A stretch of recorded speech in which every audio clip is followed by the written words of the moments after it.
হিসাবে আপনার এই গুলমাল আমার না।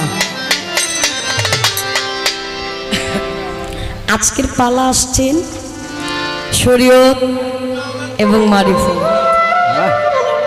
হ্যাঁ, আমাকে দেওয়া হয়েছে শরীয়তের ভূমিকায় গাওয়ার জন্য এবং আমার প্রতিপক্ষ বান্ধবকে দেওয়া হয়েছে মারিফতের ভূমিকায় গান করার জন্য। আজকে শরীয়ত নিয়ে আমি দাঁড়িয়েছি।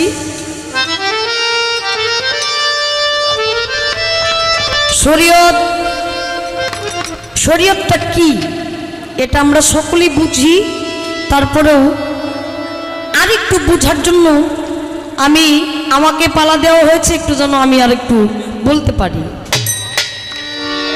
শরীয়ত হচ্ছে সংবিধান। যেমন আজকে এটা মঞ্চ করেছে না, এই মঞ্চের বাহিরে, মঞ্চের 100 গজ দূরে গেলে আপনি কিছু, কিন্তু মঞ্চের মধ্যে নাই। এটা যারা মঞ্চের মধ্যে আছেন, এই বাউন্ডারির মধ্যে যারা আছেন, এটা আপনারা নিয়মের মধ্যে আছেন, সংবিধানের মধ্যে আছেন, একটা আয়াতের মধ্যে আছেন নাকি।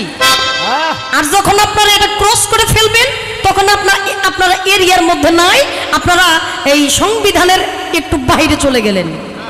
আর আপনারা যেন বাইরে না যাইতে পারেন এর জন্য আল্লাহ রাসূল তারা বলেছেন শরীয়ত সত্য জানো, শরীয়ত মানতে হবে, শরীয়ত করতে হবে, পাক পাঞ্জাব নামাজ রোজা হজ যাকাত এই সমস্ত কিছুটা মেনটেন করে আপনাকে চলতে হবে। সেই শরীয়তকে নিয়ে আমি সর্বপ্রথম বেশি কথা বলবো না, আমি বেশি কথা জানি না। বেশি জানে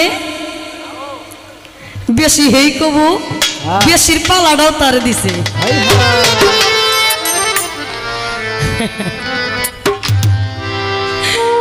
দেখা যাক, আমি আমার শুরুটা করছি। ধন্যবাদ। আচ্ছা, শরীয়ত আপনারা মানেন কি না? মানেন না? আলহামদুলিল্লাহ,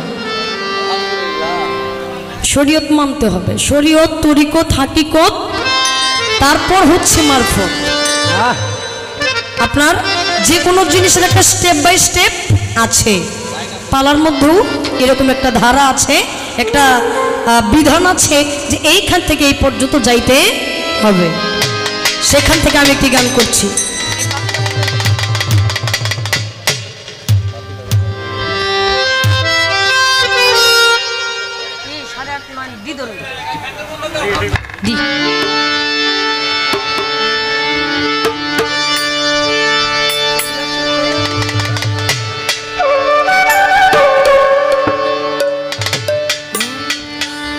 শরীয়ত সত্য জানো,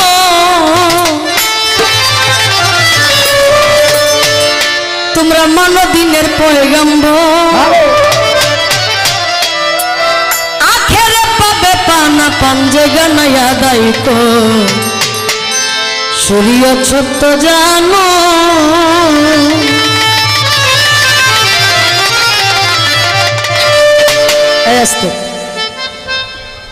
আমি কিন্তু আমার শুরুটা করতেছি। একটা পালা আর একটা পাল্লা, আর একটা পাল্লা আছে কারোর সাথে কারো লাগালাগি কইরা একটা শক্তির পাওয়ার দেখানো, এটা একটা পাল্লা নাকি।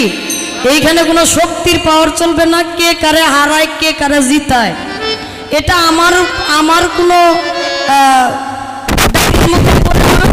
আমি যে গানটা গাইতেছি আমি নিয়মের মধ্যে থেকে, আর যে পালাটা প্রেম দিয়ে হয় সেই জিনিসটাই ভালো হয়। আপনারা প্রথমেই বুঝতেছেন আমার ভাইয়ের অবস্থানটা কেমন। আমি সেই অবস্থানে যাব না, আমি আমার জায়গা থেকে সঠিক যে শরীয়ত করতে হবে, মারিফত আপনাকে করতে হবে। আমি কোনোটাকে হেয় প্রতিপন্ন করে দেখব না, আমি আমার জায়গা থেকে সঠিকভাবে যেটা গাওয়ার নিয়ম আমি সেখান থেকেই গাইব। এখন আমার ভাই কি করবে সেটা আমি জানি না। হ্যাঁ, আসতে যদি বেকাতেরা হয় আমিও ছাড়তাম না, বুঝলাম। শরীয়ত সত্য জানো, তুমি মানো দিনের পয়গাম্বর, হাই হাই মানো দিনের পয়গাম্বর, আখেরে পাবে পানা পাঞ্জে গানাই আদায় কর শরীয়ত সত্য জানো শরীয়ত সত্য জানো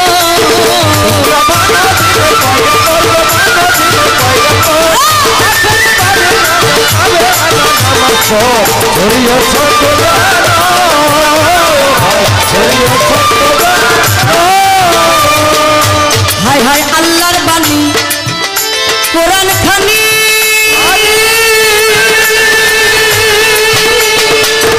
যদি পাহাড় ভেজিতেন তিনি আল্লাহর বাণী কোরআন খানি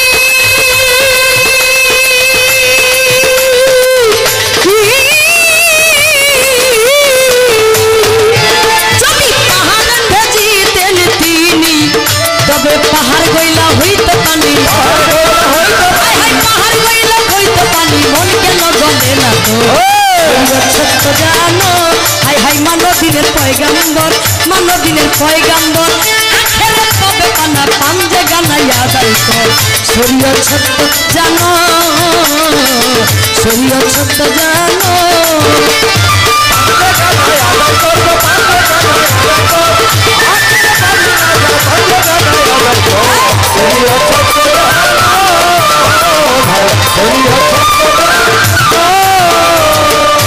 ভাই শরীয়তের আলেম যারা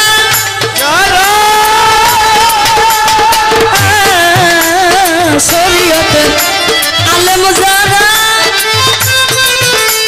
সদাই তাদের নূর চেহারা শরীয়তের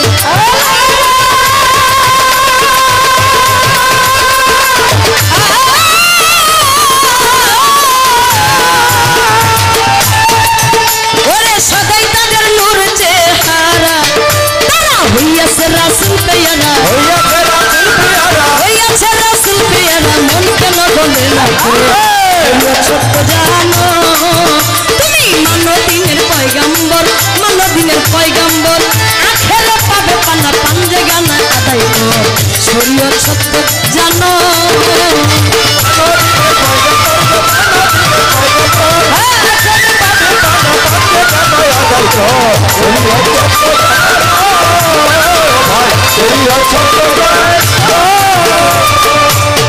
ভাবিয়া কই হুমায়ুন কবি বান্দা নবীর দিনে একদিন আবি ভাবিয়া তাই হুমায়ুন কবি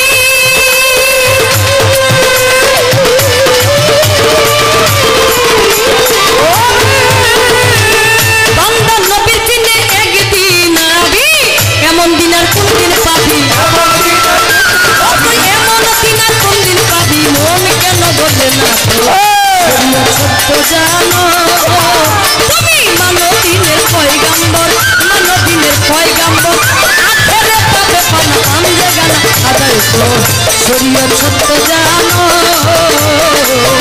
শরীয়ত সত্য জানো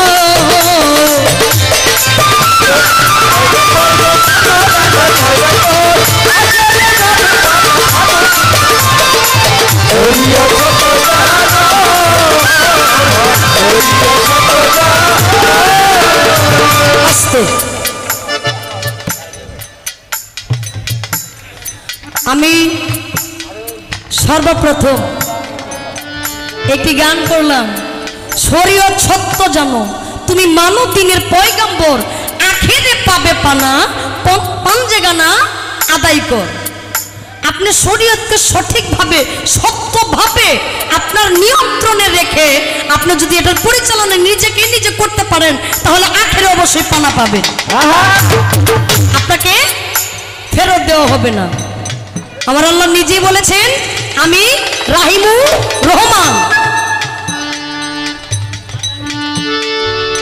আল্লাহ বললেন গানের মধ্যে আসছে আল্লাহর বাণী পবিত্র কুরআন খানি যদি পাহাড়ও ভেজিতেন তিনি তবে পাহাড় কইলা হইতো পানি মন কেন গলে না তো এই গানের মধ্যে অনেক কথাই আছে আমি সেদিকার বেশি না যাই হ্যাঁ আর কথা বলবো না দুইটা একটু পয়েন্ট রাখার চেষ্টা করব একটু প্রশ্ন ছোট্ট করে একটু হালকা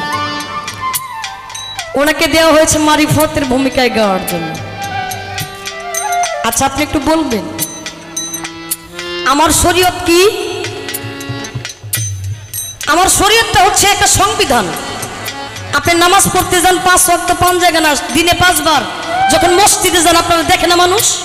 দেখে, একে অপরকে দেখে। আপনি যখন নামাজ আদায় করেন তখন আপনারা দেখে। আপনি যখন যাকাত দেন আপনারা দেখে। আপনি যখন হজ করতে যান স্বয়ং স্রষ্টা থেকে শুরু করে আপনার 2-4 এলাকার মানুষ আপনাকে বলে আলহাজ, আপনি হাজি, তাই না? এটা কিন্তু একটা দেখা যাইতেছে। আমার শরীয়তটা দেখা যাইতেছে, এইটাই শরীয়ত। উনি শরীয়তের পাক্কা একজন আলেম, যিনি সত্য শরীয়ত করে ওই ব্যক্তিটার নূর চেহারা ভাসে। আচ্ছা আমার একটু জানার ইচ্ছা যে আমি যেমন দেখায় দিলাম আমার শরীয়তটা এইটা, নামাজ পড়লে, রোজা করলে, হজ করলে, যাকাত করলে সমস্ত কিছুটাই মানুষ দেখে, আর তারই সত্যবাদী বলে আর বলে উনি শরীয়তের প্রকৃত একজন মানুষ। আপনি একটু আমার দেখাইবেন আপনার আপনার মারিফতটা কি? আমি দেখাই দিছি না?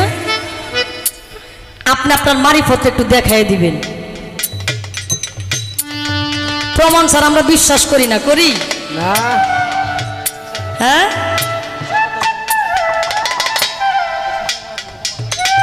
একটা বিচার করতে গেলেও কিন্তু প্রমাণ লাগে, প্রমাণ ছাড়া কিন্তু বিচার হয় না, হয় কি না? না, আপনি আপনার মুখ দিয়ে কইবেন এটা হইব না, প্রমাণ লাগবে। আপনি আমার একটু বলবেন আপনার মারিফত বস্তুটা কি, আর আজকে মারিফত একটু দেখাই দিবেন, আমার জানার বাসনা। আর আসতে আরেকটা পয়েন্ট ছোট্ট করে আপনি বলবেন, ভাই সাউন্ডওয়ালা ভাই মনিটরটা বাড়ান। আমার আল্লাহ পাক সমস্ত রূহকে সৃষ্টি করলেন। আমার আল্লাহ পাক, আমার আল্লাহ সর্বপ্রথম মুখ দিয়ে একটা বাক্য উচ্চারণ করলেন। বাক্যটা কি হচ্ছে? কুন মানে হয়ে যাও, কুন মানে হয়ে যাও। আমার একটু জানার বাসনা, আল্লাহ শুরু থেকেই মুখের জবান দিয়ে বললেন কুন মানে হয়ে যাও, হয়ে যাও বলার সঙ্গে সঙ্গে হয়ে গেল, হয়ে গেল। আপনি আমি স্বীকারোক্তি দিলাম, আমরা হয়ে গেলাম। সমস্ত রূহ স্বীকার করলো। সমস্ত রূহ স্বীকার করার পরেও এই যে কিছু কিছু আপনারা আবার দুনিয়ার ভিতরে আইসা আবার নতুন করে বায়াত করতেছেন পীরের কাছে, স্বীকার কইরা আসলেন, ওইখানে কিন্তু আপনার বায়াত হয়ে গেছে, কোন মানে হয়ে যাও। আবার আপনারা দুনিয়ার বুকে আইসা হেরা আবার পীরের কাছে যায় আবার আত্মসমর্পণ করতেছেন। 2 বার বায়াত হওয়ার কারণটা কি? আল্লাহর কাছে স্বীকার হয়েছেন কে, এটা প্রাধান্য হয় না? আবার এই দুনিয়ার মধ্যে আবার পীর খুঁজেন। আমার এই 2টা জিনিস একটু বুঝাই দেবেন, খারাপ লাগে আপনাদের? আলহামদুলিল্লাহ। শরীয়ত সত্য জানো তুমি, মানবীনের পয়গাম্বর, মানবীনের পয়গাম্বর, আখেরে পাবে পানা পাঞ্জে গানাইয়া যাইতো। শরীয়ত সত্য জানো তুমি, মানবীনের পয়গাম্বর, মানবীনের পয়গাম্বর, আখেরে পাবে পানা পাঞ্জে গানাইয়া যাইতো। শরীয়ত সত্য জানো, শরীয়ত সত্য জানো, শরীয়ত সত্য জানো।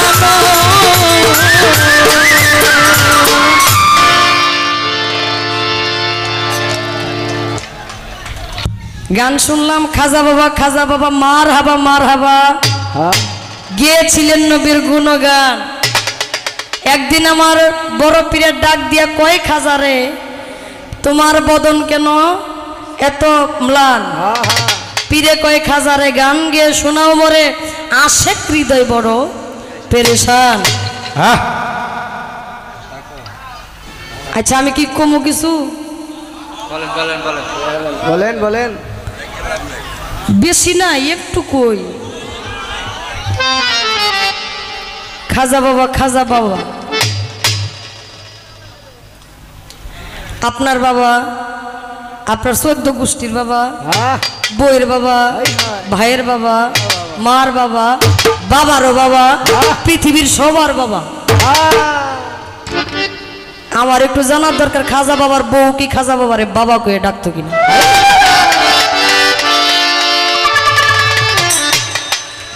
খাজা বাবার দুইজন স্ত্রী ছিলেন, দুইজন স্ত্রী কি বাবা কয়ে ডাকতো কিনা, এটা কি বাবা হয় কিনা আমার একটু জানার বাসনা। আর এই বাবা শব্দের উৎপত্তিটা কোথা থেকে আসলো, আর খাজা বাবাকে বিশ্বের ব্রহ্মাণ্ডের মানুষ কেন তারে বাবা কয়ে ডাকতে হবে, এর পিছনের কারণটা কি দেন একটা কথা কইয়া দিই, পাবলিক কিন্তু গান শুনবো। হ্যাঁ, প্রথম স্টেজে দাঁড়াইয়া যে সুন্দর গুছাইয়া গুছাইয়া সময় নিছেন, আমি ভাবলাম কিছু কইলাম না, তাই যে সময় নিল নিজের বাড়িতে দাঁড়াইয়া, এরকম যে তো পালা দিছে তো উভয় নাই, একটু খেয়াল রাখবেন। কত খেলা জানো মাওলা, কত খেলা জানো, কত খেলা জানো মাওলা, কত খেলা জানো, আমার গলায় দিয়ে রাশি, গলায় দিয়ে রাশি, আস্তে ফিরে টানো রে রঙ্গিলা রঙ্গিলা রঙ্গিলা রঙ্গিলা রঙ্গিলা রঙ্গিলা রঙ্গিলা ভান্ডারি মৌলা রে, রঙ্গিলা ভান্ডারি মৌলা রে। আল্লাহু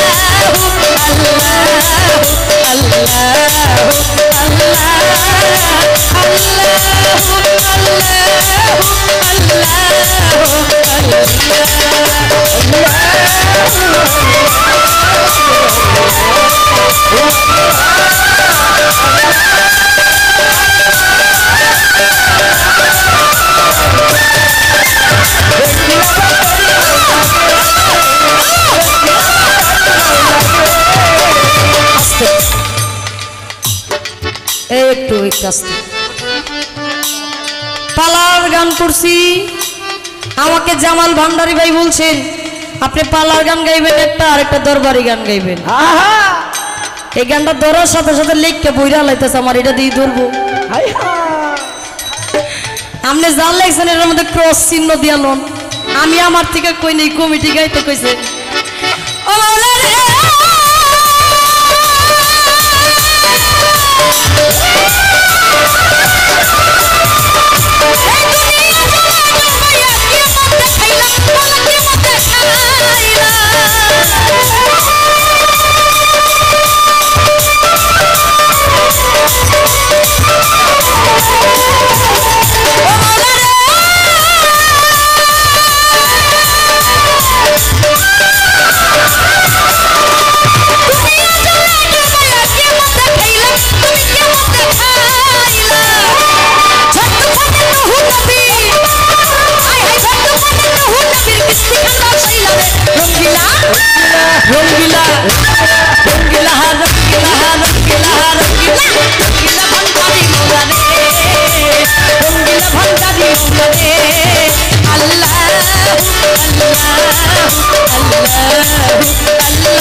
ঠিক চিনেছি তুই তো সকল মূলরে রঙ্গিলা ভান্ডারি মোরা রে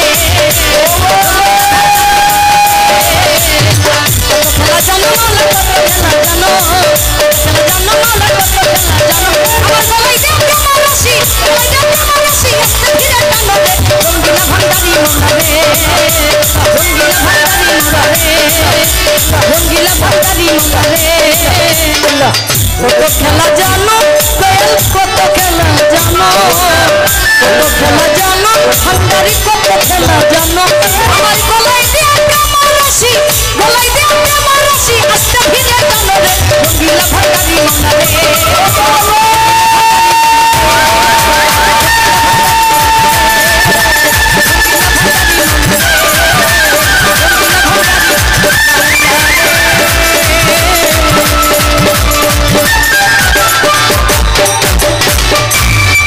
আমাদেরকে পালা করে দিল সই, সেটা হলো ইলমে শরীয়ত এবং ইলমে মারিফত। আমার বোন বাংলাদেশের সুনামধন্য গায়িকা শাপলা সরকার, উনি ইতিপূর্বে তার পালা নিয়ে, শরীয়তের পালা নিয়ে একটি গান করলেন। গান করে আমার কাছে 2-3টি প্রশ্ন পয়েন্ট রেখেছেন। সেই কথাগুলো শরীয়তের সব কিছু দেখা যায়, রোজা, নামাজ, হজ, যাকাত, কালেমা, সকল কিছুই দেখা যায়। এই মারিফতের যে বিষয়বস্তু, এটা কি দেখা যায় না যায় না? যদি দেখা না যায় তাহলে এটা কেমন হলো, আর যদি দেখা যায় তাহলে কেমন? এই হলো তার বিষয়। এর দ্বিতীয় বিষয় হলো, আমার আল্লাহ তাআলা যখন গুপ্ত ধনাগারে ছিলেন, সেই বেরুল আমিন কুবে যখন তার নিজের রূপ নিজে দেখে নিজেই ঝংকার দিয়ে সে তার মনের ভাব থেকে উপরের দিকে উঠে যখন উনি বললেন কোন, অর্থাৎ হয়ে যাও, সমস্ত কিছু 18,000 মাখলুকাতের মানব দানব জিন পরি ইনসান ফুল ফল গাছ বৃক্ষ তরুলতা সমস্ত কিছু সৃষ্টি হয়ে গেল। তো বিষয়টা আমি বলতে চাই না, আমার বোনের যদি আমি খাতির করে করি, ওটা যদি সে অন্য দিকে নেয়, আবার উনি বলে যে ঝগড়ার আগে হলো তেরা কথা, জ্বরের আগে হলো মাথা ব্যথা। ওই না, আমি তো আপনার এমন কোনো কিছু বলি নাই, আপনার সাথে তেরা কথা বলি নাই, মাথা ব্যথার কথা বলি নাই। আমি বলেছিলাম যে আমরা শিল্পী, আজকে হয়তো আমি আমার দয়ালের বাড়িতে গান এসেছি, আমার তো অন্য কোথাও যাইতে হবে। ওইখানে গিয়ে যদি আমি সর্বপ্রথম আমার দায়িত্বটা আমি পালন না করি, তাহলে বিষয়টা ওই জায়গাটা একটু খালি খেলে লাগে। এই খেলার বলছিলাম যে আমাদেরও কিন্তু একটা দায়িত্ব আছে। তো বুঝলে সেটা আমি তোমারও ইঙ্গিত করে বলি নাই, আমারও ইঙ্গিত করে বলি নাই। হয়তো ভুল মানুষের হতে পারে, ভুল হয় না একমাত্র শয়তানের।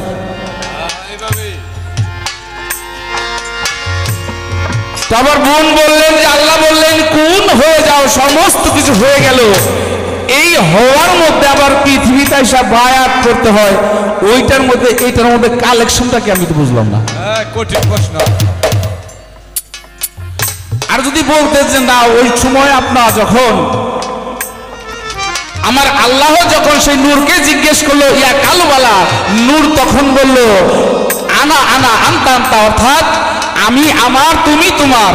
এরপরে নূরকে যখন সাজা দেওয়া হলো, কয়েকবার সাজা দেওয়ার পরে আমার সেই মোহাম্মদী নূর বলল যে তুমি আমার স্রষ্টা, আমি তোমার সৃষ্টি, তুমি আমার বান্দা, আমি তোমার গোলাম। তাহলে ওইখানে আমার স্রষ্টাকে মেনে তারপরে পৃথিবীতে আসছি। হয়তো প্রশ্নটা যদি এইভাবে করতেন, হয়তো এখানে আপনার কথার পাশে আমার কথা থাকতো।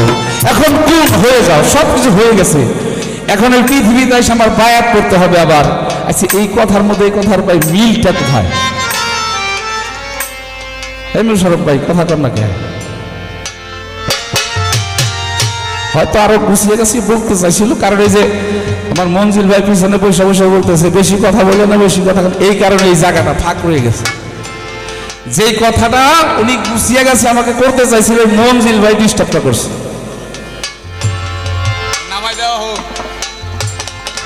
তো যদিও সে প্রশ্ন করেছেন, আমার কাছে আবার উত্তর দিতে হবে।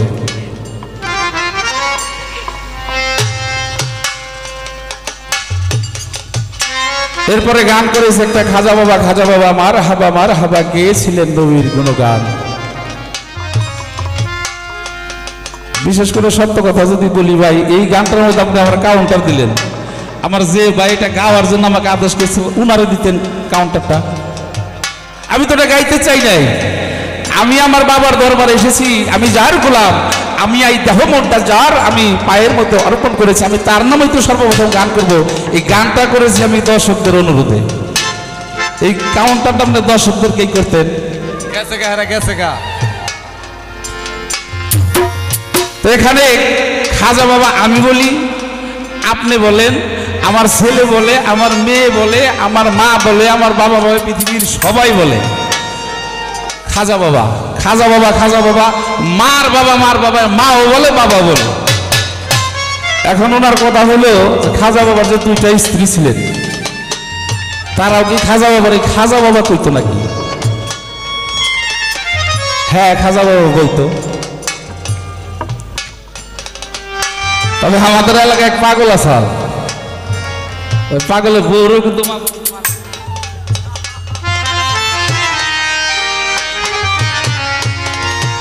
আগে বুঝতে হবে বাবা শব্দের অর্থ কি। একটি হলো বাবা, একটি হলো পিতা, একটা হলো জন্মদাতা। এই যে নামগুলো যে একের অধিক, তাহলে অবশ্যই এর মধ্যে অর্থ আছে। বাবা শব্দের অর্থ হলো যিনি চমৎকার কিছু আবিষ্কার করতে পারে, ওনারকেই বলা হয় বাহ বাহ, এটাকেই বলা হয় বাবা। চমৎকার আবিষ্কারকারীকে বলা হয় বাবা। তাহলে আমার খাজা বাবা নিঃসন্তানকে সন্তান দিয়েছে, দুঃখীকে ধনী বানিয়ে দিয়েছে। আমার খাজা বাবা মাটিতে হাত দিলে স্বর্ণ হয়ে গেছে। উনি তো চমৎকারের উপরেও চমৎকার কাজ করেছে, তাহলে উনার নাম বাবা বলবে না কেন মানুষ? বাবা শব্দের অর্থ হলো চমৎকার কোনো কিছু আবিষ্কারকারীর নাম হলো বাবা। সেটা বউ বলতে পারে, ছেলে বলতে পারে, মেয়ে বলতে পারে। এই ছিল আপনার কাউন্টার, আমি দেওয়ার চেষ্টা করলাম। এবার আমি আমার সেই পালার গানে চলে যাব। সকলেই ভুলবাদ ক্ষমা করবেন। ধন্যবাদ।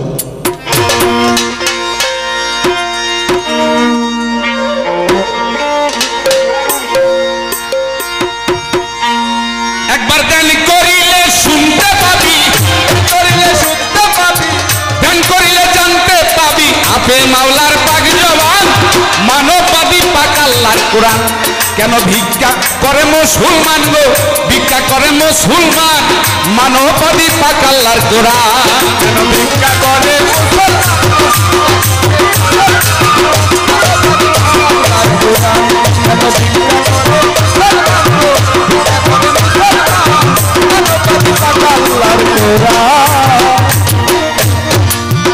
কোরআনে নামাজের কথা,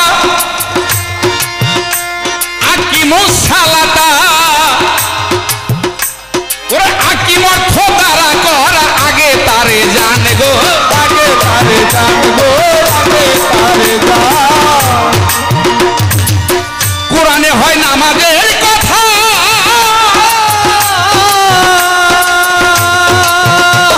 আকিমুস সালাতা, আকিম অর্থ তারা করা, আগে তারে জান, ওরে আগে তারে জান, তোরা আগে তারে জান। ওরে হইলে বাঁকা লাঠি সোজা করা, বাঁকা লাঠি সোজা করা, বাঁকা লাঠি সোজা করা, দেখবি রে বিশ্বের কল্যাণ, মানববাদী পাক আল্লাহর কোরআন। ও কেন ভিক্ষা করে মুসলমান গো, মানববাদী পাক আল্লাহর কোরআন। কেন ভিক্ষা করে মুসলমান গো, ভিক্ষা করে মুসলমান, মানববাদী পাক আল্লাহর কোরআন। আখেরে পাবি পানা, পান জেগানা আদায় কর।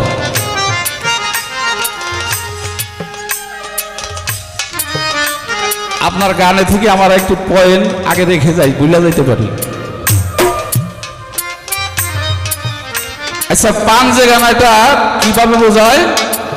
ফজর, জোহর, আসর, মাগরিব, এশা, এই 5 ওয়াক্ত নামাজ পাঞ্জেগানা ভাবে উনি নিয়মিত ভাবে যে পড়ে তাকে বলা হয় পাঞ্জেগানা মুসল্লি।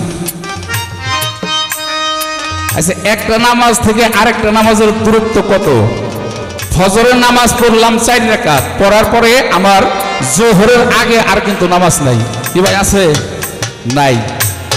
এই যে ফজর থেকে জোহর পর্যন্ত একটা ফাঁক রইল, এই ফাঁকটার মধ্যে কি কোনো নামাজ আছে না নাই? এটা আপনার কাছে আমার ধরা রইল। আবার জোহর হইতে আসর পর্যন্ত একটা খালি, এইখানে কি কোনো নামাজ আছে না নাই? আসর থেকে মাগরিব এখানে যে খালি, এখানে কি কোনো নামাজ আছে না নাই? যদি থেকে থাকে এটা কিভাবে আছে, আর যদি না থেকে থাকে আমি বাবা ফাঁকের নামাজ পড়ি না। পাঞ্জেগানা পড়ে যাই, আপনি একবার স্টেজে দাঁড়িয়ে ফুটে নিতে হবে না আমি পাঞ্জেগানা নামাজ পড়ি, শরীয়ত আগে কর, ওই নামাজ আমি আগে ফাঁক ফাঁক ডাইন ফালি না নামাজ আমি পড়ি না। আবার ওইটা বলবেন আপনি কি শরীয়ত মানেন না? হ্যাঁ মানি, আমি মানি, আমার বাবা মানে, আমার 14 গোষ্ঠী মানে। শরীয়ত ছাড়া কোনো কথা নাই। এই বিশ্বের মধ্যে যত অলি আউলিয়া গাউস কুতুব পীর মাশায়েখ বলেন, সকলের জীবনী পড়লে দেখবেন এই জীবনে তাদের এক ওয়াক্ত নামাজ যদি কাজে গিয়েছে, এক ওয়াক্তের পরিবর্তে 1000 ওয়াক্ত নামাজ পড়ে আল্লাহর কাছে চিৎকার করেছে, কান্না করেছে, আল্লাহ তুমি আমার ওই কাজা নামাজটার জন্য ক্ষমা করো। নামাজ ছাড়া কোনো অলি আউলিয়া আজ পর্যন্ত হতে পারে না। আমি সেটার বিরুদ্ধে কথা বলবো, আমার বাবাও বলতে পারবে না। কিন্তু আপনি যেই নামাজ পড়েন, আমি ওই ডাইন ফালি না ডাইল ফালি নামাজটা করি না। আমি যেটা করি সেটা হলো হরদম 24 ঘন্টা দিনে রাতে আমি নামাজের ভাবেই থাকি। আমার কোনো রাগাত টাকাত নাই, আমার কোনো ওয়াক্ত নাই। আমি এই যে শুরু করেছি 24 ঘন্টা আমি পড়তেই থাকি। আপনার মতো এই ফাঁক ফাঁক নামাজ আমি পড়ি না। ভিক্ষা করে মুসলমান, ভিক্ষা করে মুসলমান, ও বাজান এই কোরআন পড়লে হবে কি? ওরে তোর ব্যাখ্যা না বুঝি অনুমানে সারান কোরআন মুখস্থ করেছি, সারা মুখস্থ করেছি, সারা কোরআন মুখস্থ করেছি। এই কোরআন পড়লে হবে কি? আমি তার ব্যাখ্যা না বুঝি অনুমানে সারা কোরআন মুখস্থ করেছি, মুখস্থ করেছি, আমি মুখস্থ করেছি। এখন দেখি বেকার বোকার সব মৌলানা, বেকার সব মৌলানা, বেকার বোকার সব মৌলানা এই কোরআন রে করছে চালান। ভিক্ষা করে মুসলমান, ভিক্ষা করে মুসলমান, ও ভিক্ষা করে মুসলমান,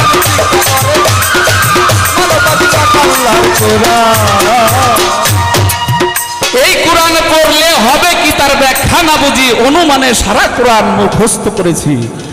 এখন বেকার বোকার সব মৌলানা এই কোরআন দিয়ে চালান বানাইছি। এই যে আপনার প্রশ্নের উত্তর এই জায়গায় আসা যায়, আপনার শরীয়তের সব ইবাদত বন্দেগী দেখা যায়, আমার মারফতটা কি দেখা যায়? অবশ্যই দেখা যায়।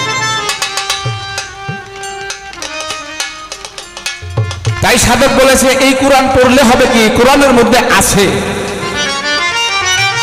কোরআনের মধ্যে আছে তোমার ধন সম্পদ থাকলে তোমার হজ এটা তোমার জন্য ফরজ।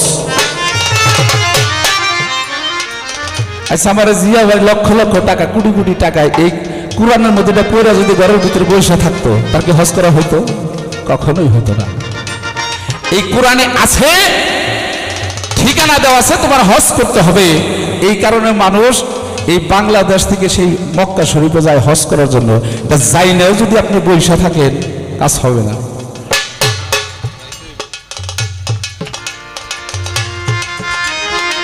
এই যে আপনি এটা পইরা গেলেন, এই যাইয়া সেই হজ করতে গিয়া হজ তওয়াফ করে আসলেন। হজ তওয়াফ করে এসে আপনি আলহাস লাগাইছেন, আপনি কি বুকে হাত দিয়ে বলতে পারবেন যে আপনার হজ আল্লাহর দরবারে কবুল হয়েছে না হয় নাই? এটা কি আপনি বলতে পারবেন?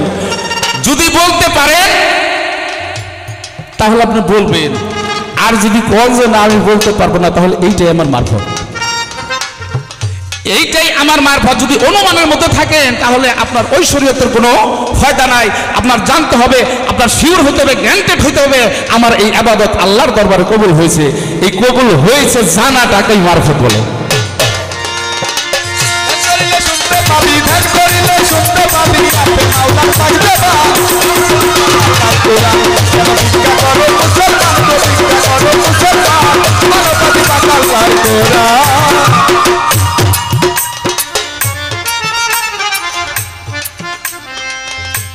এই যে আমি মাইক্রোফোনের মধ্যে কথা বলতেছি, এই কথা কি ধরা যায়? এটা কি ধরা যায়? এটা কি ধরার জিনিস? ধরা যায় না, এটা শোনা যায়।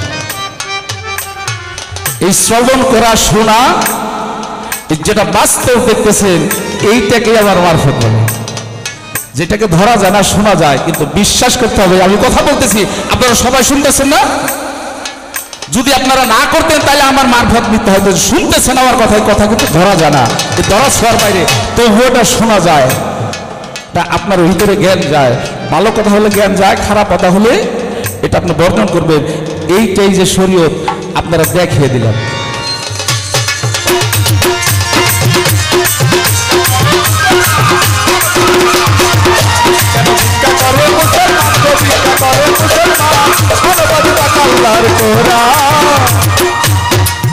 এইবার বলে কোন শব্দ কইছে আল্লাহ হয়ে যাওয়া, হয়ে গেছে, গেছে সকল হইয়া,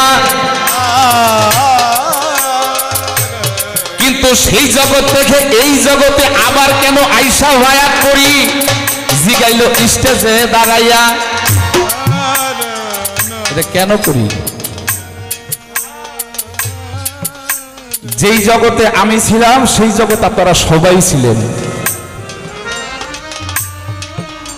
আপনাদের সাথে আমার সাথে কি সাক্ষাৎ হয়েছে ওই জায়গায়? আপনার আমি চিনি বা আপনি আমার চিনেন এমন কোনো প্রমাণ আছে? নাই। এই পৃথিবীতে আসার পরে যখন আমি সম্পূর্ণ হাত পা চক্ষু কর্ণ নাসিকা ধারা একজন সম্পূর্ণ মানুষ গেছি হইয়া, মানুষের রূপ গেছে হইয়া, কিন্তু খাঁটি মানুষ হইতে পারি নাই বিদায় একজন খাঁটি মানুষের কাছে যাই মানুষ হইবার লাগিয়া। এইটাই হলো কারণ। ওইখানে থেকে আইসা এই জায়গার মধ্যে আবার কেন বায়াত করি? ওইখানে ছিলাম আমি বিচ্ছিন্নভাবে, জড়ভাবে, পৃথিবীতে এসেছে আমার আকার হয়েছে। আকার হয়েছে আমার চক্ষু কর্ণ হস্তপদ নাসিকা সমস্ত কিছু পূর্ণাঙ্গ আমার একটা দেহ হয়েছে বিদায় আমি একজন আল্লাহওয়ালার ব্যক্তির কাছে দেহটাকে খাঁটি করার জন্য আমি গিয়ে আবার বায়াত করি। এই তো আপনার কথা ছিল, অল্প কথাই দিলাম শেষ করিয়া। আমার মঞ্জিল ভাই পিছে পয়সা পয়সা কয় কথা কম কইবে, গান বেশি যাইবেন গায়া, তাই কমে শেষ করলাম। এবার আমার কথা এলো, এবার আমার কথা এলো, খুলো খুলো দলিল খুলো, এবার আমার কথা এলো, খুলো খুলো দলিল খুলো, এবার আমার কথা এলো। এবার হলো শরীয়ত।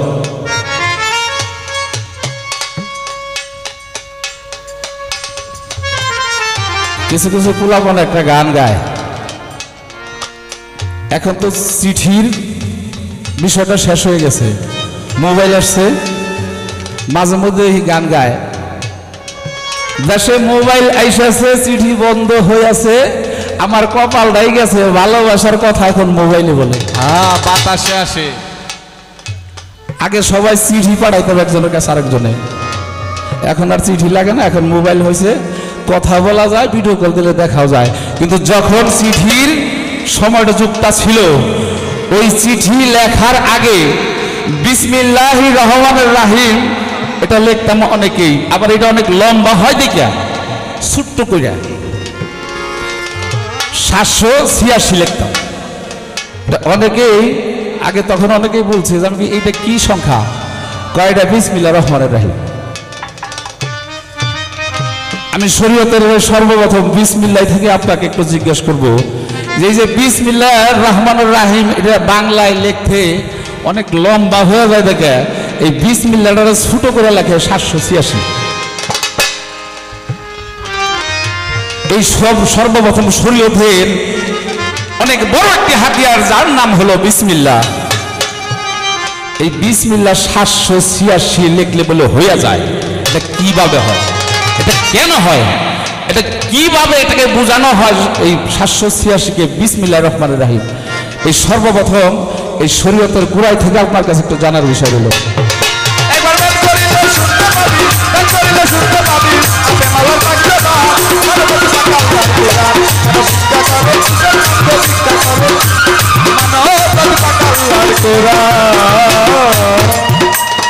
আরেক কথা জিগাইব আমি আপনার কাছে। আমার অনেক আদরের বোন শাপলা সরকার, মনে মনে ভালো কিন্তু বাসি যে আপনারে সর্বপ্রথমে গান গাইছে আখেরে পাপি পানা পাঞ্জেগানা আদায় কর। এবার আমার সেই পাঞ্জেগানা নামাজ থেকে একটা জিজ্ঞাসা, ফজর জোহর আসর এশা মাগরিব এশা এই 5 ওয়াক্তের মধ্যে 4 ওয়াক্তের নামাজের সুন্নত আগে পড়া হয়, তাই না মোশাররফ ভাই? রেগুলার জানতো ঠিক কথা বলছি। এই 5 ওয়াক্তের মধ্যে 4 ওয়াক্তের নামাজের মধ্যে সুন্নতটা আগে পড়া হয়, কিন্তু লক্ষ্য করলে দেখা যায় মাগরিবের ওয়াক্তের সময় ফরজটা আগে পড়া হয়।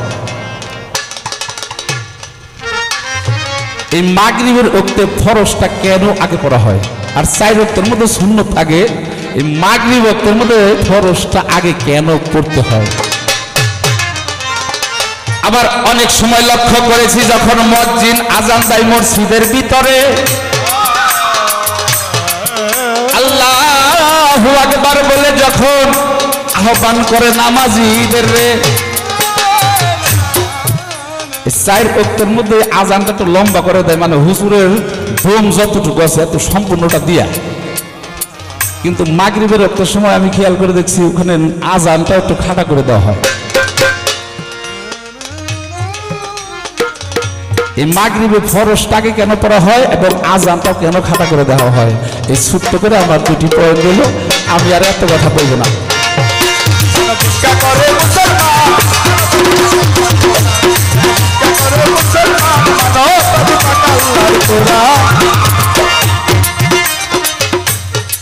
ধর্মে বলে পরের উপকার,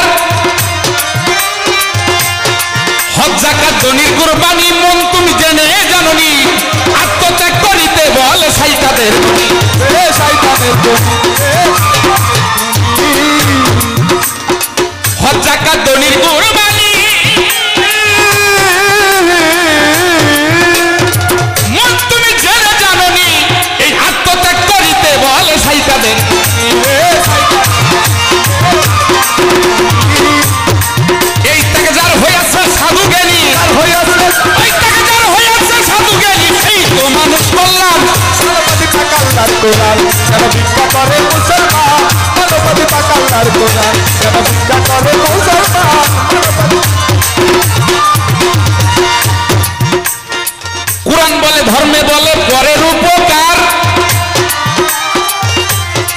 মন তুমি জানো সমাচার, এর চাইতে বড় ধর্ম নাই। আর বলছে পরোয়ার, বলছে পরোয়ার, বলছে পরোয়ার। ধর্মে বলে পরের উপকার,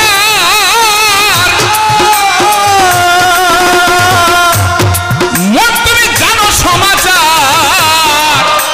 এর চাইতে বড় ধর্ম নাই। আর বলছে পরোয়ার, বলছে পরোয়ার, বলছে পরোয়ার। ধর্মে বলে পরের উপকার, মন তুমি জানো সমাচার, এর চাইতে বড় ধর্ম নাই এই জগতে আর। পরের উপকারটা জীবনে কার জন্য কতটুকু করছেন? আপনি তো শরীয়ত টাকা যে কি কইছিলাম ওডিও দিব না, কাম এটা হয়েছে। কারণ কোরআন বেচে কি পয়সা খাইবেন? যদি খান তাহলে সকলের শব্দ করবেন, আর যদি না খান তাহলে আজকে বায়নার টাকা সব মানুষের বিলিয়ে দিয়ে দেব। ফোন দিয়ে একটু পাইছি। ভিক্ষা করে মুসলমান মানবতাবাদী পাকাল্লার কোরআন, ভিক্ষা করে মুসলমান। ধর্মে বলে পরের উপকার, মন তুমি জানো সমাচার, এর চাইতে ধর্ম নাই আর বলছে পরোয়ার। কবে কি কই রাছরে কার, কবে কি কই রাছরে কার, জানতে চাইরা জাগ দেওয়া মানবতাবাদী পাকাল্লার কোরআন। কেন ভিক্ষা করে মুসলমান গো, ভিক্ষা করে মুসলমান মানবতাবাদী কোরআন। কেন ভিক্ষা করে মুসলমান মানবতাবাদী পাকাল্লার কোরআন। কেন ভিক্ষা করে মুসলমান মানবতাবাদী পাকাল্লার কোরআন।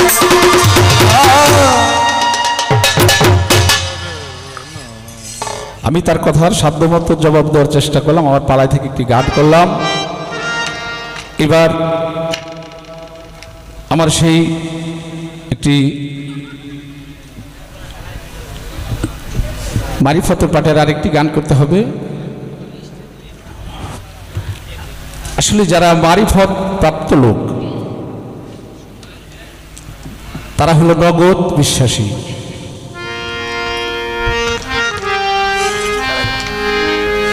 তারা হলো নগদ বিশ্বাসী। এই কারণে আমার আল্লাহ বলেছে, কোরআনের মধ্যে বলেছে, যিনি মুর্শিদ সেই তো রাসূল, ইহাতে নয় কোনো ভুল, খোদাও সেই হয়। সারা জীবন বড় শুনেছি আল্লাহ। কেউ কি হাত উঠিয়ে বলতে পারবেন যে আমি দেখছি? কেউ দেখেন নাই। রাসূল চলে গেছে আজকে থেকে 1400 বছর আগে। আমরা কি কেউ রাসূলকে দেখেছি? দেখি নাই। আমরা কাকে দেখেছি? আমার নবী করিম সাল্লাল্লাহু আলাইহি সাল্লাম বিদায় হজে বলে গেছেন, আমার পরে আর কোনো নবী আসবে না, আসবে বেলায়েতের বাদশা। আমি সেই বেলায়েতি সর্দার হযরত আলীকে রেখে গেলাম।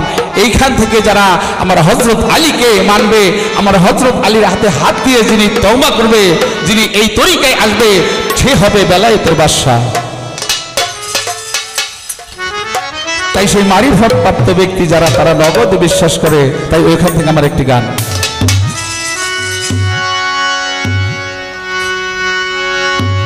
যার যার গুরুর বাড়ি ভক্তের কাবা, বাজান যে কইরাছে জিয়ারত, ওরে যে কইরাছে জিয়ারত, সে হইয়াছে মানুষ প্রধান, সে হইয়াছে মানুষ প্রধান, সে হইয়াছে মানুষ প্রধান, পাইছে আল্লাহর নিয়ামত। যার যার গুরুর বাড়ি ভক্তের কাবা, যে কইরাছে জিয়ারত, বাজান যে কইরাছে জিয়ারত, সেই তো হইছে মানুষ প্রধান, সেই তো হইছে মানুষ প্রধান, সেই তো হইছে মানুষ প্রধান, পাইছে আল্লাহর নিয়ামত। গুরুর বাড়ি এর কাবা, যে কইরাছে জিয়ারত, রে যে কইরাছে জিয়ারত, সে হইয়াছে মানুষ প্রধান, সে হইয়াছে মানুষ প্রধান, পাইছে মাওলার নিয়ামত। গুরুর বাড়ি ভক্তের কাবা রে মন, গুরুর বাড়ি ভক্তের কাবা। ওরে আমার বান্দারি হয় জিন্দা কাবা, তারে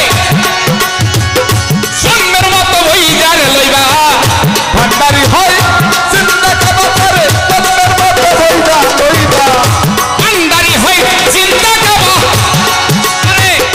মনের মতো বইজা লইবা। বলছে আমার খাজা বাবা, বলছে আমার খাজা বাবা, কইছে আমার খাজা বাবা, তারে বেশি করগা মোহাব্বত। গুরুর বাড়ি ভক্তের কাবা, যে কইরাছে জিয়ারত, যে কইরাছে জিয়ারত, সে তো হইছে মানুষ প্রধান, সেই তো হইছে মানুষ প্রধান, পাইছে আল্লাহর নিয়ামত। পীরের বাড়ি ভক্তের কাবা, যে কইরাছে জিয়ারত রেতে কইরাছে জিয়ারত সে হয়েছে মানুষ প্রধান সে হয়েছে মানুষ প্রধান পাইছে মাওলার নিয়ামত পীরের বাড়ি ভক্তের কাবা হায় রে পীরের বাড়ি ভক্তের কাবা ওরে একদিন খাজা কয় কুতুবউদ্দিন রে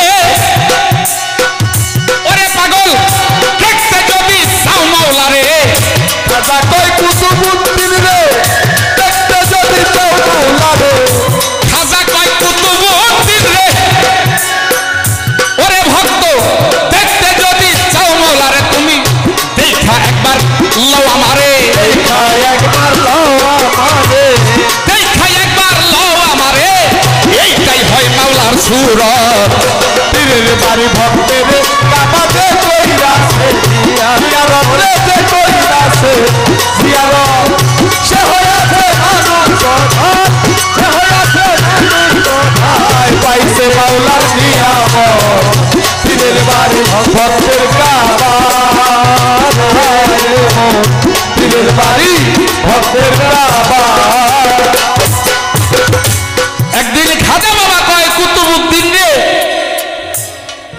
খাজা বাবাকে আমরা সবাই মানি না সবাই তো মানি তাই না হাত উঠান দেখি কে কে মানেন উনি হলেন মাদারজাত আউলিয়া মায়ের গর্ভে থেকেই আউলিয়া হয়ে এসেছেন ওনার জীবনী পড়লে পাওয়া যায় কোনোদিন তার এই জীবনকালে এক ওয়াক্ত নামাজ কাজা করে নাই কিন্তু সেই খাজা বাবা একদিন কি করলেন তার ভক্ত কুতুবউদ্দিন হজ করতে যাইতেছেন রাস্তার মধ্যে আমার খাজা বাবার সাথে দেখা আমার খাজা বাবা বললেন কুতুবউদ্দিন তোমার মক্কা নগর যাইতে হবে না তুমি আমার চতুর্পাশে 7টা পাক দিয়ে তুমি যেগুলো অর্থ নিয়ে মক্কা যাচ্ছ ফিরত দেশে গিয়ে ওই এলাকার মধ্যে গরিব মিসকিনদের মাঝে মিলিয়ে দাও তোমার এই অর্থগুলো তোমার হজ হয়ে যাবে যেই খাজা বাবার জন্য হাদিস আমাদের এই গান বাজনা জায়েজ করেছেন আল্লাহর মহান একজন আউলিয়া সেই কথা কি অবিশ্বাস করা যাবে অস্বীকার করা যাবে কখনোই যাবে না তাই আমার খাজা বাবা একদিন বলল যে কুতুবউদ্দিন দেখতে যদি চাও মাওলারে দেখা তুমি একবার লও আমার এইটাই হয় মাওলার সুরত পীরের বাড়ি ভক্তের কাবাতে কইরাছে সে হয়েছে মানুষ প্রধান সে হয়েছে মানুষ প্রধান পাইছে মাওলার নিয়ামত পীরের বাড়ি ভক্তের কাবা পীরের বাড়ি ভক্তের কাবা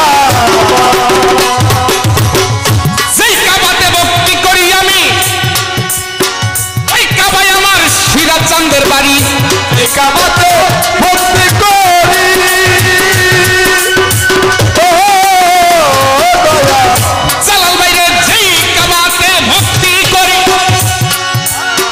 ওই কাবা দয়ালের বাড়ি আবুল সরকার ফরিদপুরি আবুল সরকার ফরিদপুরি এই আতাউর অদম পাপি মানে না ঘুষ করার মত গরুর বাড়ি ভক্তের কাবা যে কইরাছে জিয়ারত বাজান যে কইরাছে জিয়ারত সে তো হইছে মানুষ প্রধান সে তো হইছে মানুষ প্রধান পাইছে আল্লাহর নিয়ামত গুরুর বাড়ি ভক্তের কাবা যে কইরাছে জিয়ারত যে কইরাছে জিয়ারত সে হইছে মানুষ প্রধান সে তো হইছে মানুষ প্রধান পাইছে মাওলার নিয়ামত গুরুর বাড়ি ভক্তের কাবা গুরুর বাড়ি ভক্তের কাবা গুরুর বাড়ি ভক্তের কাবা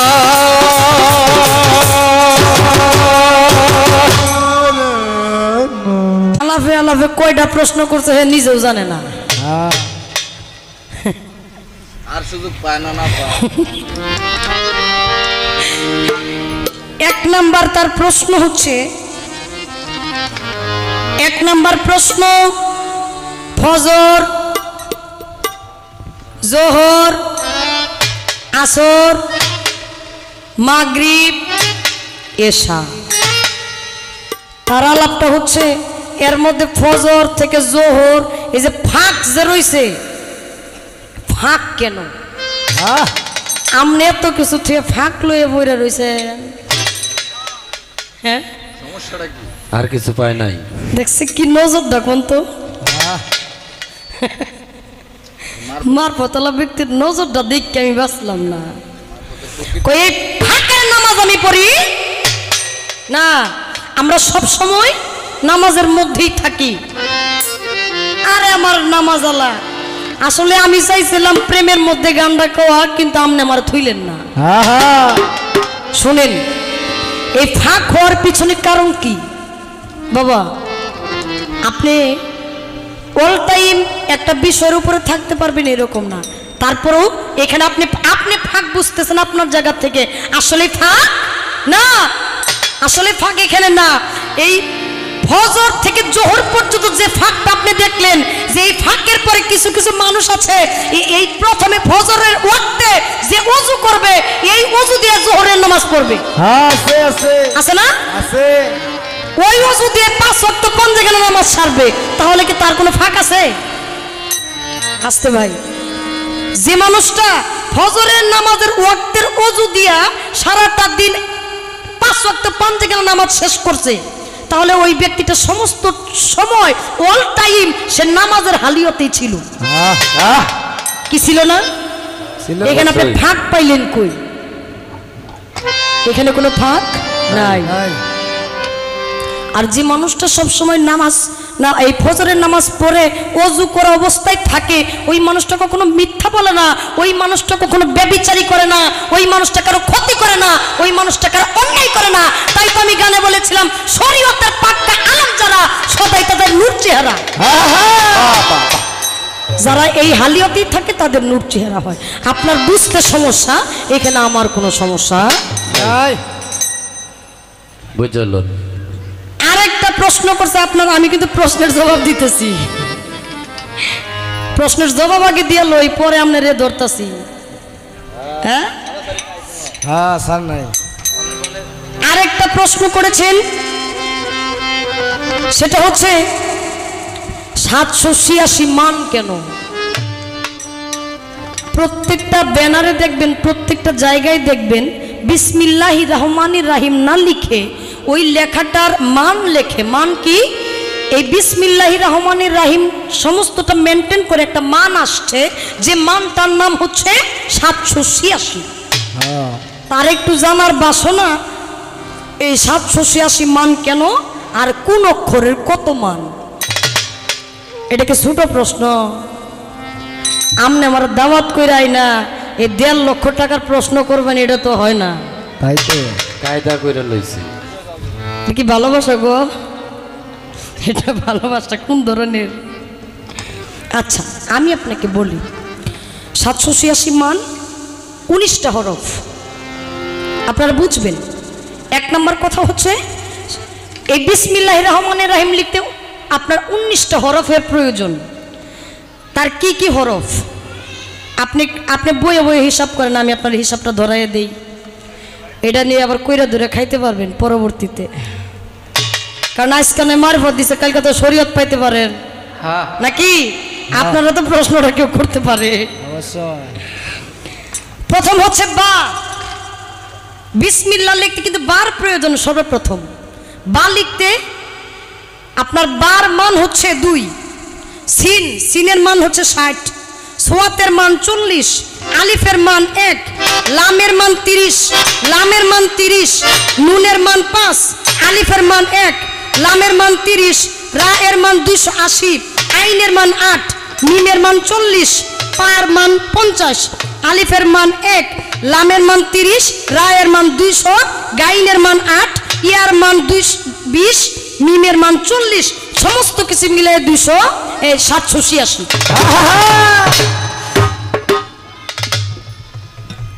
আরেকটা কথা বলে যাই, কে জিতলো কে হারলো এটা দেখার বিষয় না। হাকিকতে একটা কথা আছে, আমি আপনার মারিফতে যাইতে পারবো না, মারিফত আমি মানি, কিন্তু আপনার মতো অ্যাটাক করে কথা বলা সম্ভব আমার না।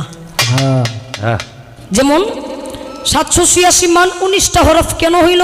18,000 মাকলুকাত নাকি জোড়ায় জোড়ায়, 18,000 মাকলুকাত সমস্ত কিছুর জোড়া আছে, একটা মানুষের জোড়া নাই। কার? একটা ব্যক্তির জোড়া নাই। সে কে?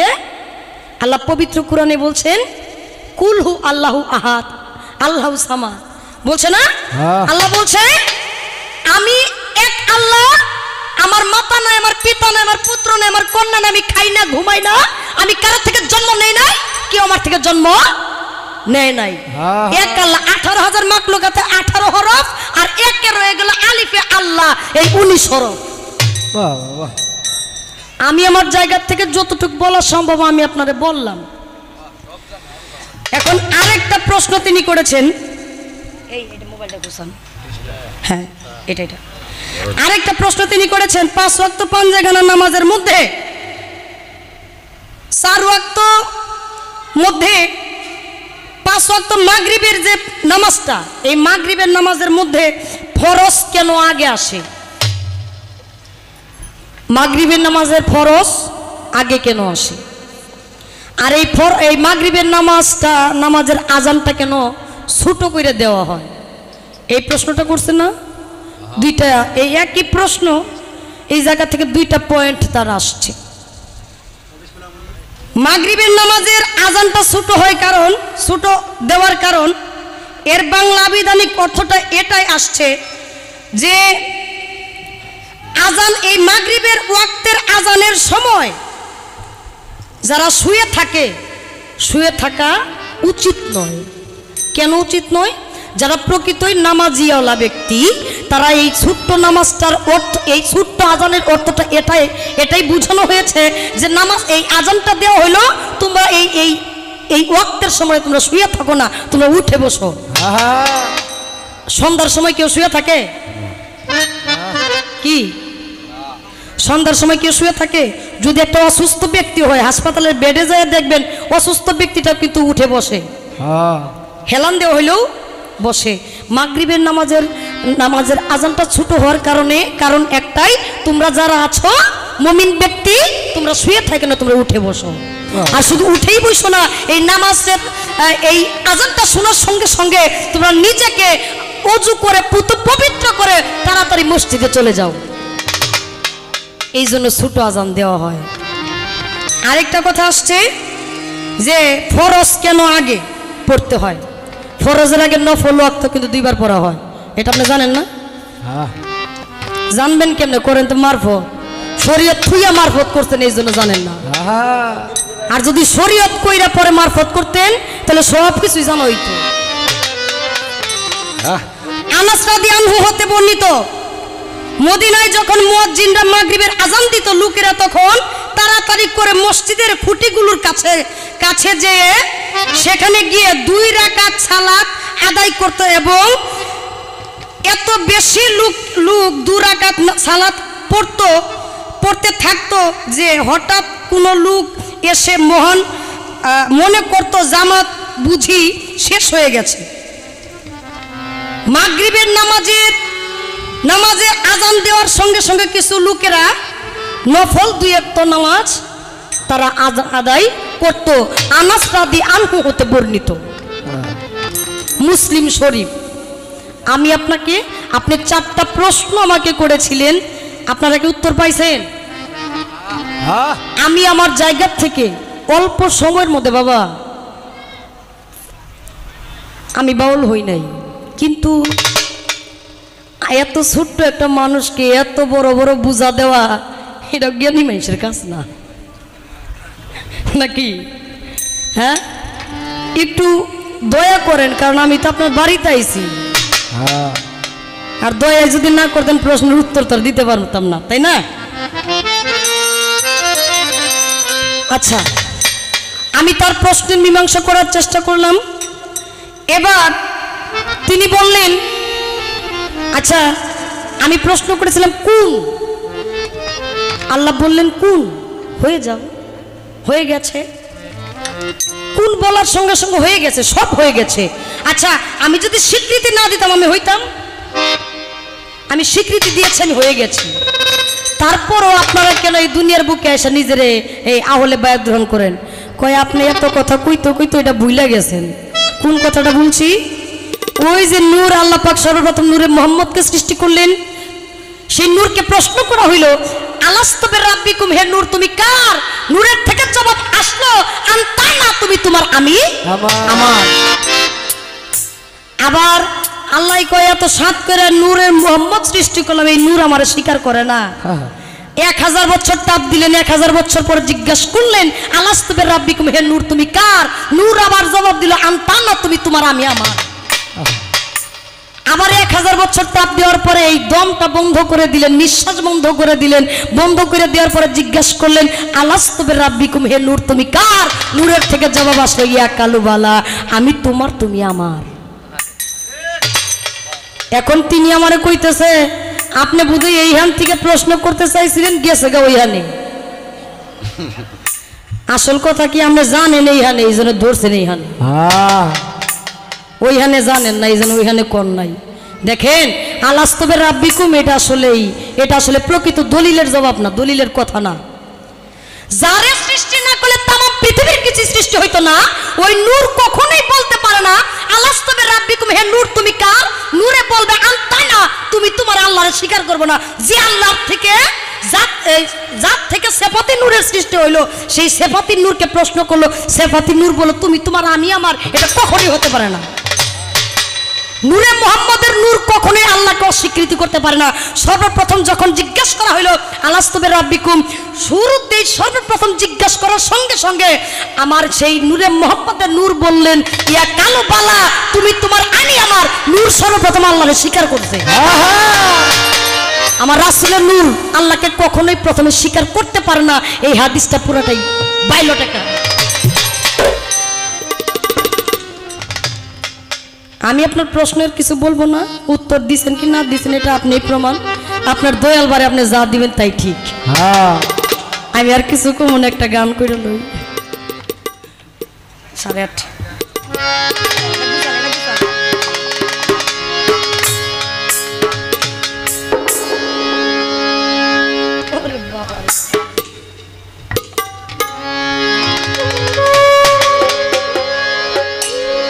মানুষ জমিন হইবে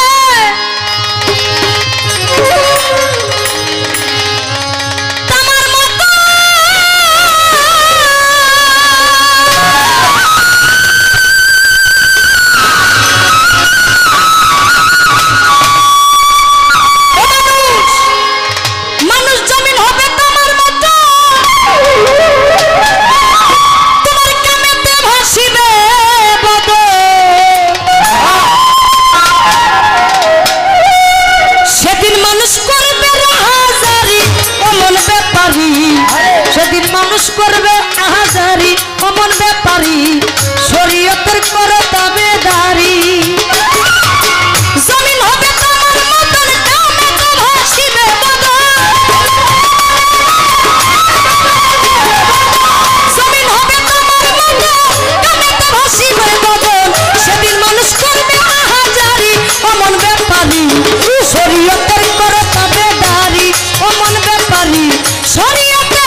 পাঁচবার খাজনা দিও আমার মালিকরে খুশি রাখিও শুদ্ধ কইরা লইয়া দেহ তরি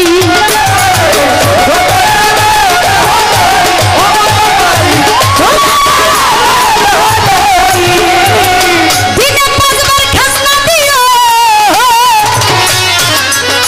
তোমার মালিকরে খুশি রাখিও তুমি শুদ্ধ কইরা লইয়া দেহ তরি খাজনা তুমি করলে নাকি মহাজনকে কি জব দিবি খাজনা তুমি করলে নাকি মহাজনকে কি জব দিবি দুই কাঁধে তোর আচ্ছা তুই প্রহরী অমন ব্যাপারী শরীয়তের করো তবে দাঁড়ি অমন ব্যাপারী শরীয়তের করো তবে দাঁড়ি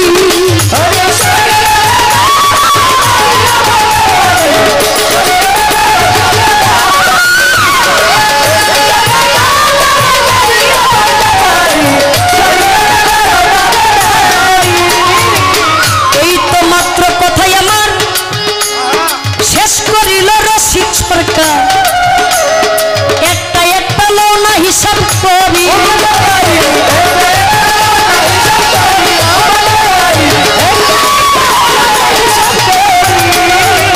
এই তো মাত্র কথাই আমার ও বাজান শেষ করিল রসিক সরকার একটা একটা লওনা হিসাব করি ওরে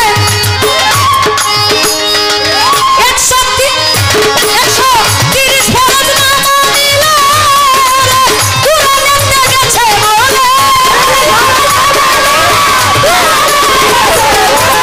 30 ফরজ না মানিল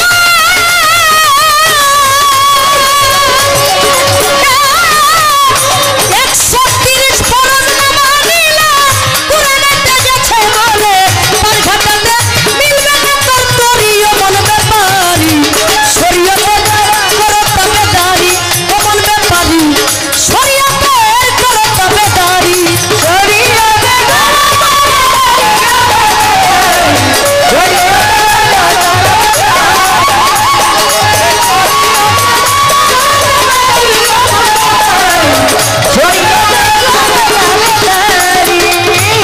আস্তে কয় কথা কইতেছি এটা দেখা যায় না এটাই মারফত হজ করছে হজ কবুল হইছে হজ কবুল হইছে কবুল হওয়াটাই আমার মারফত কথা ধরা যায় না কথা দেখা যায় না এইটাই মারফত হ্যাঁ এটি কি সত্য দলিলের মধ্যে আছে একজন ফকির মারফত দেখাইছিল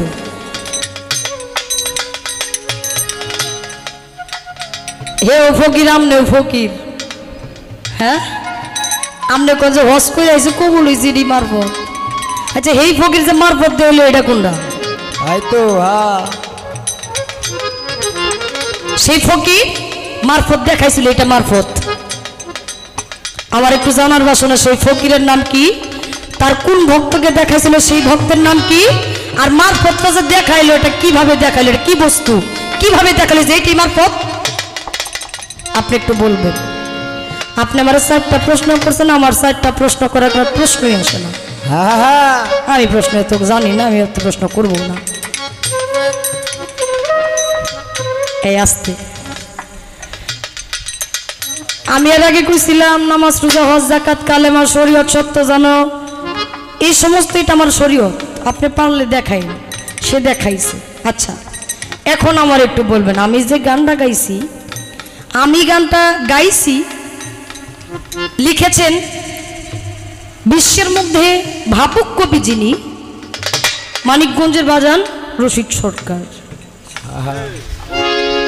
আমি প্রশ্ন করেছিলাম বাবা কেন কয় কই যে ভাই প্রশ্ন করছে হেরে আপনি জিগাইতেন আচ্ছা হেই যদি এই গানটা গাইতো তারই জিগাইতাম হে তোর গানটা গায় নাই নাকি আপনি গানটা গাইছেন বুঝা গাইছেন নাকি না বুঝা গাইছেন এটা কোয়া কি ভুল হইছে আমার? না না আচ্ছা এই যে বাবা আপনি যে উত্তরটা দিলেন এতে আমার উপকার হইছে না? হ্যাঁ কি কন সবাই আমরা বাবা কই কেন কই উপকার কিন্তু হইছে, তাহলে কেন পাবলিকের উপরে চাপাই দেন? পাবলিক যদি এত কিছুই পাইতো, এত কিছুই মানে প্রশ্ন উত্তর পালা, কাজকর্ম, গার্মেন্টসের কাম, ক্ষেতের কাম, গাড়ির কাম, বাড়ির কাম, নারীর কাম সব যদি পাবলিকই করতো তাহলে গার্মেন্টস হইতো না, ফ্যাক্টরি হইতো না, নারী হইতো না, গাড়ি হইতো না, বাড়ি হইতো না, একাউন্ট সরকার হইতো না, সাপলা হইতো না, হইতো না, টিয়া দাম করে বাইনাও করে আনতো না। অবশ্য কি পাবলিক বুঝবে জানবে এই জন্য আসছে, তারাও জানে আমার মতো সাপলারে 14 বার মাইরা ফালাইয়া আবার 14 বার জন্ম দিয়ে পৃথিবীর বুকে আনতে পারে এরকম মানুষ পৃথিবীর বুকে আছে। তাহলে আমাদের একটু হিসাব করতে হবে। আমি গান করলাম কি মানুষ জমিন হবে তামার মতো কামেতে ভাসিবে বদল, সেদিন মানুষ করবে আহাজারি শরীয়তের করো তাবেদারি। যেমন আমি একটু দেখা কই একটু হালকা এই আসতে এটা দেখে কই, কারণ দেখে কইলে একটু আমরা তো দেখার মধ্যে আছি, যারা না দেয় চোখ কানা টানা এরা অনুমানেই ছেড়ে দেয়। এই আসতে হালকা আমি ফরজের কথা বলছি। যেমন 5 পঞ্চবেলায় 130 ফরজ, আপনারা বুঝবেন, না বুঝলে পরে আমার ভুল হইলে আপনারা ধরতে পারবেন না নাকি? আপনারা ধরলে আমারে ধরে না, এরা কিছু করেন না, বাড়তেছি। হাই হাই পঞ্চবেলায় 130 ফরজ, 4 কুরসিতে 4 ফরজ। 4 কুরসিকে আব্দুল মন্নাফের পুত্র হাশেম, হাশেমের পুত্র আব্দুল মুত্তালিব, মুত্তালিবের পুত্র আব্দুল্লাহ এবং আব্দুল্লাহর পুত্র, যাকে সৃষ্টি না করলে ব্রহ্মাণ্ড সৃষ্টি হইতো না, আমাদের সাফায়েতের কান্ডারি হযরত মুহাম্মদ সাল্লাল্লাহু আলাইহি সাল্লাম। এই 4টা কুরসি। আচ্ছা মাযহাবে 4 ফরজ, 5 ওয়াক্ত নামাজের নিয়তে 5 ফরজ, 5 ওয়াক্ত নামাজের 17 ফরজ, 17 রাকাতের 17 ফরজ, এবং তার মধ্যে আছে মানোর ফরজ 7, এবং ওজুদে 4 ফরজ, গোসলে 3 ফরজ, কালেমায় 5 ফরজ এবং তায়াম্মুমে 3 ফরজ। নামাজের পূর্বে আরকানে 6 ফরজ, নামাজের ভিতরে আহকামে 7 ফরজ, 30 রোজায় 30 ফরজ, 60 ফরজ। 30 রোজায় 60 ফরজ, কারণ রোজায় 30 ফরজ আর তার নিয়তের মধ্যে হচ্ছে 30 ফরজ, এই 60 ফরজ সব মিলাই হচ্ছে আপনার 130 ফরজ। এই যে ফরজ আমি কিন্তু পঙ্খানো রূপে ধাপে ধাপে আমার শরীয়তের সমস্ত কিছুটা নিয়েই আমি আপনার আমার ফরজের হিসাব দিলাম। দিছি কিনা? অবশ্য আপনি একটা আপনার ফরজের হিসাব দিবেন, আপনার মারফতের ফরজের হিসাব আপনি দিবেন। এইভাবে যদি আপনার জানা থাকে আপনার হিসাব অনুযায়ী আপনি একটু ফরজ, আপনার মারিফতের যে ফরজ সেটা কিভাবে আপনি একটু হিসাবটা আমার একটু বুঝাইয়ে দিবেন, আমি বেশি কিছু চাই না। 2টা প্রশ্ন করেছি, ইনি আমার 4টা প্রশ্ন করছে, আমি অত প্রশ্ন জানি না, অত প্রশ্ন করব না, 2টা প্রশ্নই এনাফ। কি বলেন আপনারা? দরকার নেই আর বেশি কিছু। এই গানে যামই না, গান শেষ। হ্যাঁ নাচের পুতুল না করে আরে না, হ্যাঁ তো এই বাজে কয়টা? বিচ্ছেদ না 1:30 বাজে প্রায়।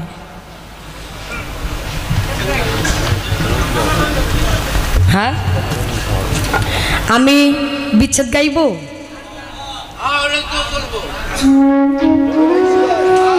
একটা আছে ভাব বিচ্ছেদ, হ্যাঁ হালকা বিচ্ছেদ না, ডাইরেক্টলি বিচ্ছেদে বিরহ বিচ্ছেদে চলে গেলে। আচ্ছা আচ্ছা আচ্ছা, যেহেতু হ্যাঁ হ্যাঁ হ্যাঁ অবশ্যই, যেহেতু 1:30 বাজে বিচ্ছেদের শুরুটা আমি করছি, যেহেতু আমার আগে দিছে, হ্যাঁ বিচ্ছেদের শুরুটা আমি করে আমি একটা প্রস্তাব রেখে যাই, এই প্রস্তাবে রাজি আছে কিনা, নাকি বিচ্ছেদের শুরু করতে হয়। আমি শুরু করছি। হ্যাঁ হ্যাঁ, আমার পেটালা ভাই, আচ্ছা হ্যাঁ থাক, একটু অন্য কামে তো যেতে পারে নাকি? আচ্ছা আচ্ছা,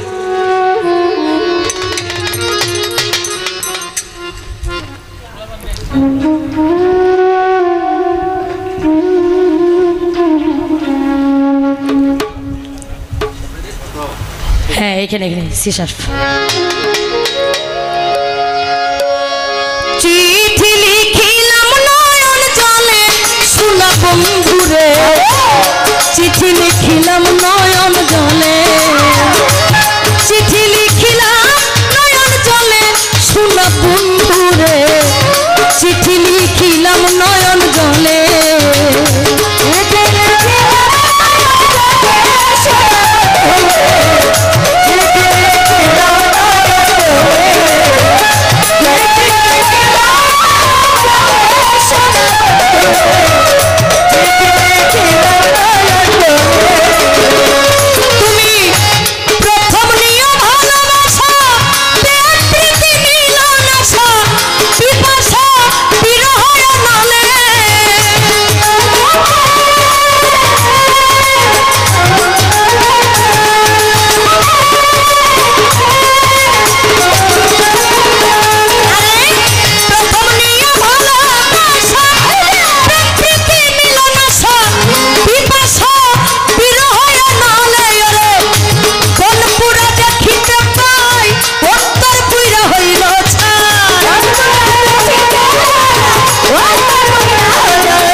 সাধ্য নাই ভ্রমণ্ডলে, চিঠি লিখিলাম নয়ন জলে শোনা বন্ধুরে, চিঠি লিখিলাম নয়ন জলে,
চরণ তলে, চিঠি লিখিলাম নয়ন জলে শফিউল বাসার বাবা, চিঠি লিখিলাম নয়ন জলে,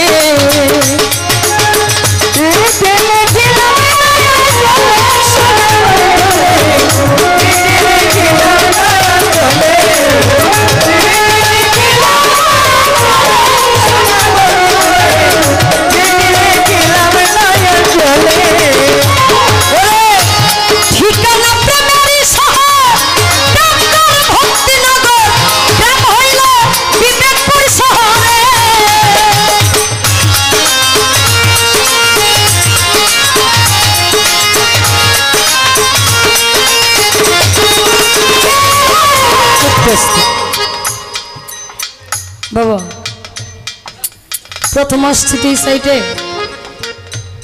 গানের একটা ধরন হয়ে যায়, এক এক এলাকার এক এক গানের একটা সিস্টেম হয়ে যায়। ওই গানটা ছাড়া, ওই ভাইয়ের গান ছাড়া অন্য কোয়ালিটির গান আসলে একটু মানে বুঝতে বুঝতেই সময় চলে যায়।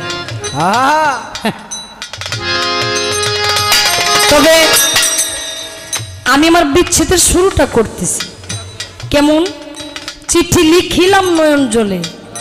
বাবা আমরা অনেকভাবে চিঠি লিখি, এখন তো চিঠি ফেসবুকে বেশি হয়, কিন্তু এই চিঠির কখনো গ্যারান্টি হয় না।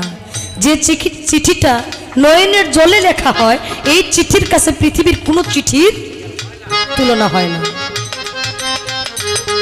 গানে বলেছেন ঠিকানা প্রেমের শহর। আমরা তো সবাই প্রেম করি, প্রেমের একটা ঠিকানা আছে। এই ঠিকানা না যাই না যদি কেউ প্রেম করি, তাহলে বে ঠিকানা যায় আপনার অ্যাক্সিডেন্ট করে হাত পা ভেঙে বুড়ে থাকবেন। হ্যাঁ, প্রেম 5 প্রকার: শান্ত, সূক্ষ্ম, দাস্য, বাৎসল্য, মধুর। শান্ত প্রেম চলে পিতামাতার শোনে, সূক্ষ্ম প্রেম চলে আল্লাহ রাসূলের শোনে, দাস্য প্রেম চলে গুরু শিষ্যের শোনে, বাৎসল্য প্রেম চলে বন্ধু বান্ধবের সাথে, মধুর প্রেম চলে স্বামী আর স্ত্রীর সাথে। 5 প্রকার প্রেম 5 ভাগে বিভক্ত। আমি যারে ভালোবাসি সেই মানুষটা যেন আমার সঠিক প্রেমের প্রেমিক হয়। সেখান থেকে আমি একটা প্রেমের একটা ঠিকানা দিলাম, এই জায়গায় যেন ভাই যায়, তাহলে উভয়ের প্রেমের একটা সমাধান আসবে, একটা সঠিক মিলনের গন্তব্যস্থলটা ঠিক হয়ে যাবে। ঠিকানা প্রেম